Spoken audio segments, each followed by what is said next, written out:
Уже несколько месяцев у республиканских автовладельцев возникают проблемы с оформлением страховки. К нам в редакцию обратился гражданин и попросил разобраться в ситуации.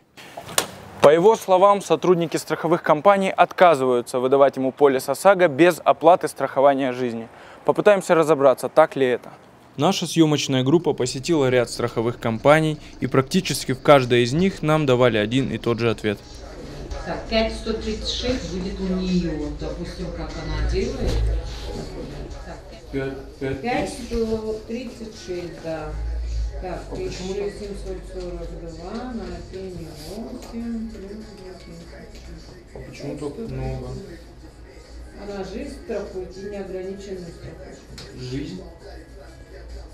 Несчастный случай. Это обязательно? Просто, это очень все мы дорого. знаем, что это добровольно, но не знаю. Она так пишет,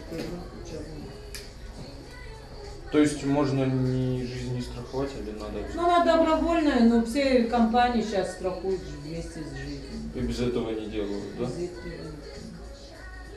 На официальном сайте Владикавказского Росгосстраха в поисках контактного номера мы наткнулись на множество недовольных комментариев. Пришел к ним и обратился напрямую к замначальника Росгосстраха с вопросом: страхование жизни — это добровольно или принудительно? Мне сказали, конечно, добровольно. Тогда сказал я: сделайте мне ОСАГО без всяких дополнений страхования жизни. Мне сказали просто нет. Либо с ним, либо никак. Примите меры, потому что каждому продавать полисы по 4-5 тысяч рублей на все марки машин, но ни в какие рамки просто. Мы решили обратиться за консультацией в Федеральный контактный центр. Сотрудник, который работает с вами, более детально изучил ситуацию, он является квалифицированным компетентным специалистом. Его предложение означает, что при таком варианте страхования мы сможем обеспечить для вас максимальную комплексную защиту. Информацию об обязательном заключении договора от несчастного случая вы сможете уточнить исключительно в офисе продаж. Нет, просто страхование жизни, оно... Центр данную информацию предоставить не может. На все последующие расспросы по поводу оформления ОСАГО без страхования жизни нас отправляли в офис регионального отделения.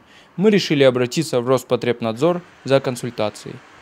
Я посоветую всем, кто к вам обращается и к нам будет обращаться, в первую очередь обратиться к руководителю данной страховой компании. Или в устной форме, если у него получится, или в письменной форме написать на имя руководителя с просьбой разъяснить ситуацию. Если в течение 10 дней не отвечают на, так сказать, письменный запрос, то можно обратиться уже к нам. Пойдем, проверим, и если, так сказать, это имеет место, то мы применим какие-то санкции. Административное наказание, по крайней мере, будет. В сухом остатке, если вы хотите оформить полис ОСАГО на свою машину без страхования жизни, вы имеете на это полное право. Полисы в страховых компаниях имеются в необходимом количестве. Если же агент отказывается страховать вас, то ваши права нарушают. Вы можете обратиться в Федеральную антимонопольную службу Роспотребнадзор и потребовать признания договора недействительным, как следствие подать иск в суд. Но если вы не хотите тратить свое время, деньги и нервы, учите законы Российской Федерации и знайте свои права. Артем Балатаев, Алла Венедиктова, Фатима Дзиваева, Осетия ТВ.